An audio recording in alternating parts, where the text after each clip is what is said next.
උඹව ආයුධ පෙන්වන්න එක්ක ගිය හැටි පෙන්නහම් පුංචි රාලා. ලංකාවේ සුපිරිම කොමඩි සෙට් එක රට්ටු හිනැස්සුවේ මෙහෙමයි. බිව්වා මිනිස්සු ලස්සන වෙනවා. ගෙදරම නෝන මොකද කිව්වේ? හරි ලස්සනයි පාටිය බීලා. සමගි කොමඩි සංදානය සාඩම්බරයෙන් ඉදිරිපත් කරන සභාවේ සිනා.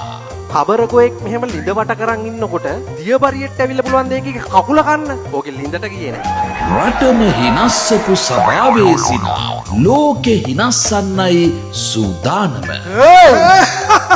පිරිනව සතුටෙන් තැබීමට සැමියා කළ යුතු දේවල්. හොඳ ආදරවන්තයෙක් වෙන්න, ආරක්ෂකයෙක් වෙන්න, කෝකියෙක් වීම, පයිප්පකරුවෙක් වීම, ඉලෙක්ට්‍රික් වැඩකරුවෙක් වීම, මේසන් බාස් කෙනෙක් වීම. ඕකෙ හිනස්සන පළවෙනි ගමන කැනඩාවට සහ ඇමරිකාවට. වාසගේ මුළු සේසතම තිබුණා. වාසනාව වෙන්නේ කොහොමද? කැනඩාවේ ඇමරිකාවේ හැමෝම සැප්තැම්බර් ඔක්තෝබර් මාසවල බඩ පැලෙන්න හිනාවෙන්න සූදානම් වෙන්න.